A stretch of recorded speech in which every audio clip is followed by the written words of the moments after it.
Good morning students. आज हम geography का ही चैप्टर 3 वाटर रिसोर्सेज स्टार्ट करेंगे। कल हमने वाटर स्कैसिटी की बात करी कि कैसे आपके कमी होती है पानी की। उसके बाद हम आज नया टॉपिक लेंगे इसमें multipurpose river projects and integrated water resources management. ये जो आपके मल्टीपर्पज़ जो रिवर प्रोजेक्ट्स बनते हैं उसके साथ में आपके इसी में जो आपके साथ में निहित है आपके इन्वॉल्व है आपका वाटर रिसोर्स मैनेजमेंट भी। ठीक है, जब तक आप ये वाटर रिसोर्स मैनेजमेंट नहीं करेंगे तो आपकी जो स्कैसिटी है, कमी है पानी की, वो नहीं हो सकती दूर।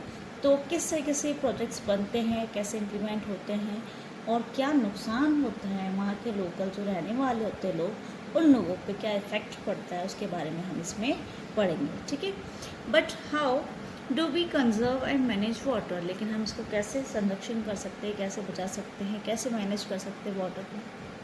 Archaeological and historical records show that from ancient times we have been constructing sophisticated hydraulic structures like dam built of stone rubble, reservoirs or lakes, embankments and canals for irrigation।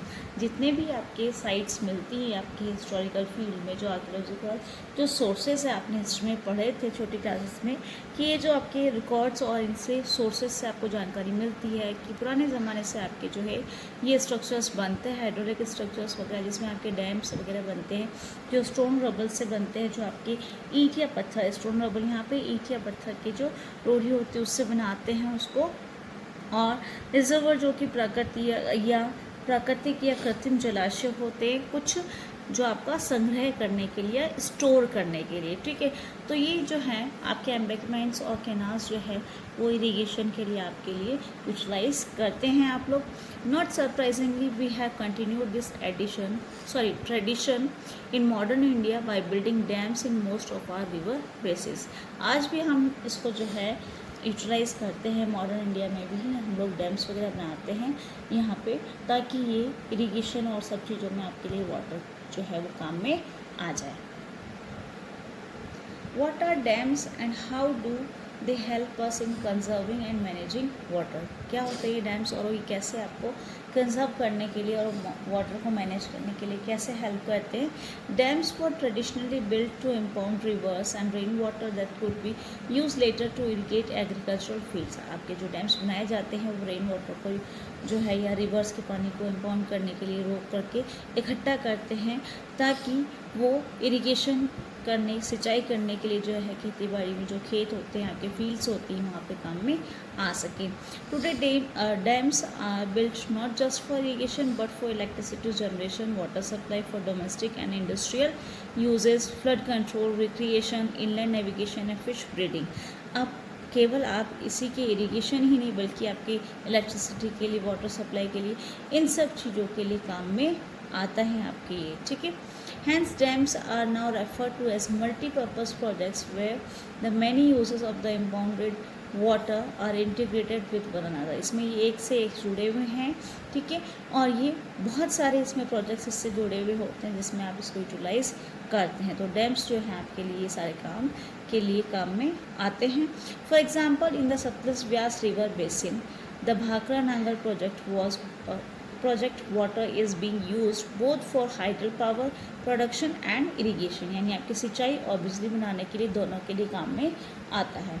Similarly the Hirakud project जो है in the Mahanadi basin integrates conservation of water with flood control. आपको flood control करने के लिए जो है ये आपको ये बनाए गए हैं ये प्रोजेक्ट। और इसी चैप्टर में मैंने आपको बताया था कि इम्पॉर्टेंट है, आपके क्वेश्चंस तो नहीं हैं लेकिन आपके इसमें से एग्ज़ाम में, बोर्ड एग्ज़ाम में आपके जो मैप आते हैं वो इसी तरीके से आते हैं कि कौन सी नदी पे कौन सा जो है प्रोजेक्ट है या बांध बना हुआ है, ये डैम बने हुए हैं। ठीक है, तो ये प्रोजेक्ट्स और डैम को लेकर के आपको ये मैप में आता है क्वेश्चंस आपके बोर्ड एग्ज़ाम्स में। नेक्स्ट है आपके multi-purpose projects launched after independence with the integrated water resources management approach were thought of as the vehicle that would lead the nation to development and progress, overcoming the handicap of its colonial past। जब हमारे यहाँ पे colonial period था उस समय हम लोगों को हर चीज़ में जो है पीछे हम लोग हो चुके थे, उसके बाद जब हमको आज़ादी मिली, उसके बाद हमारी ये जो इंटीग्रेटेड जो वाटर रिसोर्स मैनेजमेंट जो है, उससे हमको आशा रही कि अब हम लोग जो है नेशनल डेवलपमेंट करेंगे और प्रोग्रेस भी करेंगे, जो कि हम पीछे हो चुके थे, जिससे हम हैंडीकैप हो चुके थे, अपंग हो चुके थे, हर चीज़ में हमारी इंडस्ट्रीज़ जो हमारे हैंडलूम से सब खत्म हो चुके थे। उसमें सब चीज़ों में हमारा डेवलपमेंट या प्रोग्रेस को हमको आगे बढ़ने के लिए प्रोजेक्ट्स जो है अपने लिए योगदान दे रहे थे। जवाहरलाल नेहरू का जो का जो कोटेशन है वो इसमें इम्पॉर्टेंट है। आपके यहाँ पे जो है इसमें कहा गया है, उनके लिए क्वेश्चंस आता है कि Jawaharlal Nehru proudly proclaim the dams as the temples of modern India. इसके लिए क्वेश्चन आता है कि आपके डैम किसके लिए कहा है, तो डैम्स के लिए कहा है, और किसने कहा है, जवाहरलाल नेहरू जी ने कहा है, और क्या कोटेशंस दी उन्होंने कि टेम्पल्स ऑफ मॉडर्न इंडिया, ये उन्होंने डैम्स को जो है कहा है कि वो एक मंदिर के रूप में आपके मॉडर्न इंडिया के, the reason being that it would integrate development of agriculture and the village economy with rapid industrialization and growth of the urban economy। इससे उनका रीज़न था इसके पीछे कि ये आपको इंटीग्रेट करता है किस फील्ड में, डेवलपमेंट करने के लिए, एग्रीकल्चर में, और विलेज की जो इकनॉमी है उसको भी बढ़ाने के लिए, इंडस्ट्रियलाइजेशन करने में, और जो अर्बन इकनॉमी है उसकी ग्रोथ में भी ज़्यादा आगे बढ़ने के लिए। तो ये क्वेश्चन आता है आपके, इसका वेरी शॉर्ट में पूछ लिया जाता है कि किसने कहा है ये temples of India modern India के लिए, डैम्स के लिए किसने कहा है, तो या तो आपको नाम पूछ लिया जाएगा या किसके लिए कहा है जवाहरलाल नेहरू जी ने, तो आप लिख सकते हैं एग्जाम में अगर क्वेश्चंस आते हैं ऐसे। In recent years multipurpose projects and large dams have come under a great scrutiny and opposition for a variety of reasons. Multipurpose projects का जो रिपोर्ट्स आई हैं उसकी जांच की गई, उसमें से ये अपोजिशन होता है कुछ रीज़न से, बहुत सारे रीजंस होते हैं, इसका अपोज होता है इन मल्टीपर्पज़ प्रोजेक्ट्स का, ठीक है। Regulating and damming of reverse affect their natural flow, causing poor sediment flow and excessive sedimentation at the bottom of the reservoir, resulting in rocky stream beds and poorer habitats for the river's aquatic life। जब इस तरीके से projects बनते हैं उससे आपके जो sedimentation होता है वो भी बॉटम जो रिजर्वियर पे होता है, और जो आपके पुअर जो सिल्ट हो जाता है उस वजह से ये प्रॉब्लम आती है, और एक्वेटिक लाइफ को जो भी है उनको ये प्रॉब्लम फेस करनी पड़ती है। Dams also fragment rivers making it difficult for aquatic fauna to migrate. और जब आपके ये टुकड़ों में बढ़ जाती है रिवर्स, उस वजह से जो आपके माइग्रेट करते हैं ये वहाँ पे जो इतने भी फोना होते हैं वहाँ पे उन लोगों के लिए, स्पेशली फॉर स्पॉनिंग, जब वो लोग अपने बर्थ देते हैं एग्स वगैरह के लिए तो उसके लिए भी उनको डिफ़िकल्टी होती है। The reservoirs that are created on the flood plains also submerge the existing vegetation and soil, leading to its decomposition over a period of time। और जैसे ये रिजर्वियर्स वगैरह क्रिएट होते हैं वहाँ पर फ्लड प्लेन्स वगैरह वो सबमर्ज हो जाते हैं, और उसमें आपके जो वेजिटेशन और जो सॉइल जो होती है उसमें इसका डिकम्पोजिशन जो होता है उसमें बहुत टाइम पीरियड लगता है। ये सब चीज़ें जो है वहाँ पे चेंज हो जाता है, मिक्सअप हो जाता है, और जितना भी सेडिमेंटेशन जो होता है वो आपके जो बॉटम पे हो जाता है रिजर्वायर से, उससे भी प्रॉब्लम आपके क्रिएट हो जाती है। इस वजह से ये जो रीज़न्स हैं आपके कि ये अपोजिशन होता है, इसकी आलोचना या क्रिटिसाइज इन प्रोजेक्ट्स को करते हैं। नेक्स्ट है आपका multipurpose projects and large dams have also been the cause of many new social movements. अब आपके कुछ मूवमेंट्स या आंदोलन चलाए गए हैं इन प्रोजेक्ट्स के अगेंस्ट, ठीक है। ये कारण थे, इन कारण के लिए जो है सोशल मूवमेंट्स चलाए गए, जैसे कि नर्मदा बचाओ आंदोलन एंड द टिहरी डैम आंदोलन, और भी थे ऐसे। Resistance to these projects has primarily been due to the large scale displacement of local communities. अभी बताया था मैंने आपको कि बहुत सारे लोग जो लोकल कम्युनिटीज़ वहाँ पे रहती है उन लोगों को एक जगह से दूसरी जगह शिफ्ट होना पड़ता है, इसलिए प्रोजेक्ट्स जो हैं उनको जो है डिफ़िकल्टी होती है इससे। Local people often had to give up their land, livelihood and their migratory access and control over resources for the greater good of the nation। और उन लोगों को जो है जितना कुछ भी होता है उसको गुजारा करना पड़ता है, बहुत मुश्किल होती है उन लोगों के लिए। और जितने भी जो चीज़ें हैं वो सब रिसोर्सेज उनको देने पड़ते हैं, जो उनके पास ज़मीन होती है, अपना जीवन सब त्याग देना पड़ता है। किसके लिए? आपकी नेशन की अच्छे के लिए, ठीक है। So if the local people are not benefiting from such projects then who is benefited. तो जब ये पुअर लोग जो वहाँ पे या जो लोकल लोग रह रहे हैं वहाँ पे, उन लोगों को अगर ये फ़ायदा नहीं हो रहा है, बेनिफिशियल नहीं है उन लोगों के लिए, तो इस प्रोजेक्ट से फ़ायदा किसको मिलता है? Perhaps the land owners and the large farmers, industrialist and few urban centres. केवल इन्हीं लोगों को फ़ायदा होता है। Take the case of landless in a village, does he really gain from such a project. क्या ये जो प्रोजेक्ट है वो जो लैंडलेस विलेज में जो गांव में लोग रहते हैं जिनके पास ज़मीन है, तो क्या उनको कुछ मिलता है? मुश्किल है, क्योंकि इन्हीं लोगों के लिए आपने अभी पढ़ा कि लैंड ओनर्स और जो लार्ज फार्मर्स होते हैं उन लोगों को ज़्यादा फायदा होता है। नेक्स्ट है आपकी इरिगेशन जो फैसिलिटीज़ है उसमें भी चेंजेस आए हैं क्रॉपिंग पैटर्न में। Many reasons with farmer shifting to water intensive and commercial crops. जो वाटर इंटेंसिव जो क्रॉप्स है और जो कमर्शियल क्रॉप्स है, आपने पढ़ा था एग्रीकल्चर में कमर्शियल क्रॉप्स, शुगर केन वगैरह के बारे में, टी कॉफ़ी के बारे में, ठीक है। This has great ecological consequences like salinization of the soil. आपने देखा होगा उससे सॉइल पे ये इफेक्ट पड़ता है।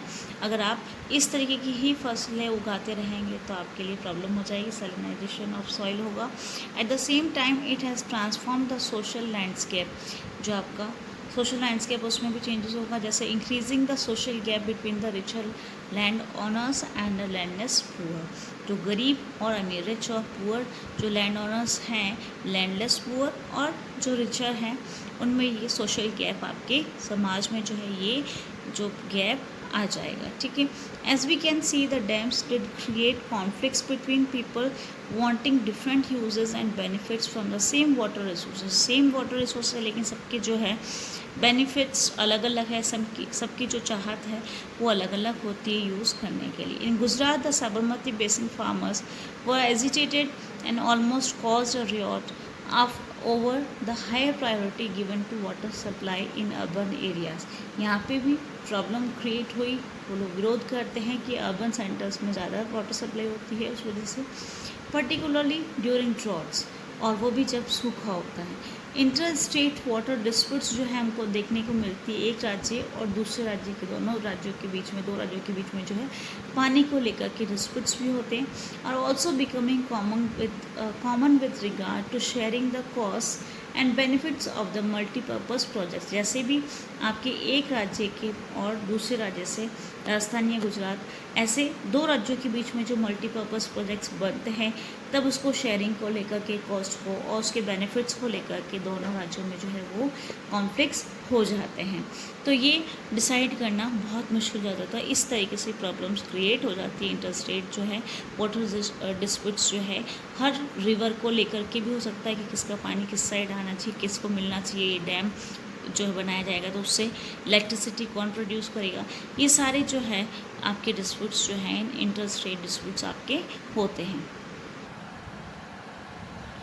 ये नेक्स्ट आपके मेजर रिवर्स और डैम्स का मैप आपके दिया है। जैसे मेजर रिवर्स और डैम्स है, एग्ज़ाम्स में आपको पूछा जाता है कि ये जो नदी है, जो आपका डैम है वो कौन सी नदी पे बनाया है। तो इस तरीके से ये इम्पॉर्टेंट जो है, जैसे आपके हीराकुद डैम, महानदी, ठीक है। और आपकी राजस्थान में देखें तो राणा प्रताप सागर, गांधी सागर, और ये गुजरात सरदार सरोवर, नर्मदा रिवर, और इधर आपके सेलर प्रोजेक्ट है। मैंने पेंसिल से वैसे टिक लगाए हैं आपके, जैसे कोटा बैराज, चंबल, और सरदार सरोवर, नर्मदा, गोदावरी, कृष्णा, कावेरी, और यहाँ पे तुंगभद्रा। नेक्स्ट इस साइड में आप जो हैं ऊपर ये जो 6-7 जो हैं वो आपको इम्पोर्टेंट है। इधर आपके जो 5 जो नदियाँ हैं, जहाँ 5 आप बनते हैं, मैंने आपको पहले ही बताया था, इंडस, झेलम, चिनाब, रावी और सतलज, ये 5 नदियाँ हैं। इसलिए इसी आधार पे जो 5 आप बनाती है, आप क्या होते हैं, जो कि आपके दो नदियों के बीच का ये जो प्लेस होता है उसको हम दो आप कहते हैं। और ये जो है 5 नदियाँ हैं, ठीक है। तो 5 आप बनाती है, 5 नदियों के बीच में जो ये डिस्टेंस है वो 5 आप बनाते हैं, इसलिए हमारे यहाँ पे इसको पंजाब नाम हमने दिया है। तो भाखड़ा नांगल जो है वो भी आपको पूछा जाता है। तो ये अलग अलग प्रोजेक्ट्स आपको लर्न करने हैं और डैम्स जो हैं उनके नेम भी लर्न करने हैं और रिवर्स के नेम भी आपको लर्न करने हैं। इनमें से आपको लोकेट करने के लिए सब आपको एग्ज़ाम में आते हैं। Most of the objections to the projects arose due to their failure to achieve the purposes for which they were built. जिस प्रोजेक्ट को बनाया गया है उनमें कुछ वो फेलियर होते हैं, उसमें उनका कुछ जो पर्पस होता है वो नहीं ले पाते हैं। वो जो है ऑब्जेक्शन इसीलिए होते हैं क्योंकि वो लोग फेल हो जाते हैं, अपने अचीव नहीं कर पाते जो लोग जिस आधार पे वो बनाए गए हैं। Ironically the dams that were constructed to control floods have triggered floods due to sedimentation in the reservoir. Moreover, the big dams have mostly been unsuccessful in controlling floods at the time of excessive rainfall. ये जो आपके dams बनते हैं control करने के लिए floods को, वो भी नहीं हो पाता है। और यहाँ पे जो है जब भारी बारिश होती है, एक्सेसिव रेनफॉल जब होती है तो ये कंट्रोल नहीं कर पाते हैं। You may have seen or read how the release of water from dams during heavy rains aggravated the flood situation in Maharashtra and Gujarat in 2006 की ये बात है कि जो डैम्स हैं उसमें से जो हैवी रेन जब हुई तो कैसे ये प्रॉब्लम आपके क्रिएट हुई और यहाँ पे बाढ़ जो हालात हुए थे महाराष्ट्र और गुजरात में 2006 में। The floods have not only devastated life and property but also cause extensive soil erosion. आप देखते हैं जब फ्लड्स होते हैं आते हैं फ्लड्स जब बाढ़ आती है तो आपकी केवल लाइफ और प्रॉपर्टी का ही नुकसान नहीं होता बल्कि आपके सॉइल का इरोजन भी होता है, यानी मिट्टी का कटाव होता है। सारी जो आपकी फर्टिलिटी जो होती है सॉइल में वो सब साथ में बह करके चली जाती है। Clear? Next, sedimentation also means that the flood plains were deprived of silt, a natural fertilizer, further adding on to the problem of land degradation। और भूमि का कटाव हो जाता है और आपकी लैंड डिग्रेडेशन होता है और जो अच्छा जो आपके सिल्ट होता है वो भी चला जाता है जो कि आपके नेचुरल फर्टिलाइज़र होता है। तो इससे आपकी प्रॉब्लम आ जाती है लैंड डिग्रेडेशन की, जिससे कि आपकी भूमि का कटाव हो जाता है। It was also observe that the multipurpose projects induce earthquakes caused waterborne diseases and pests and pollutions resulting from excessive use of water। और ज़्यादा यूटिलाइज करेंगे तो भी प्रॉब्लम आएगी। वाटर से जो डिजीज़ होती है वो भी होती हैं और अर्थक्वेक्स और आपका जो पॉल्यूशन होता है उस वजह से आपके सब प्रॉब्लम जो आपको देखने को मिलती है। तो ये था कि आपका ऑब्जेक्शंस जो होते हैं इन मल्टीपर्पज़ प्रोजेक्ट्स को लेकर कि कैसे एक्वेटिक लाइफ जो है इफ़ेक्ट पड़ता है, कैसे जो लोकल पॉपुलेशन वहाँ पे रहती हैं, जो कम्युनिटी रहती है वहाँ पे उनको कैसे इफ़ेक्ट पड़ता है, और जो फ्लड्स रोकने के लिए आपने डैम्स बनाए अगर वो कंट्रोल नहीं हो पाए तो फिर आपके लिए सारी चीज़ें बेकार हो जाती हैं। और उसके अलावा और जो भी है उसमें आपके जैसे पोल्यूशन और ये वाटरबॉर्न डिजीज़ जो पानी से फैलने वाली हैं वो भी आपके लिए नुकसानदायक होती है। तो ये ऐसे आपके ऑब्जेक्शंस होते हैं इन प्रोजेक्ट्स।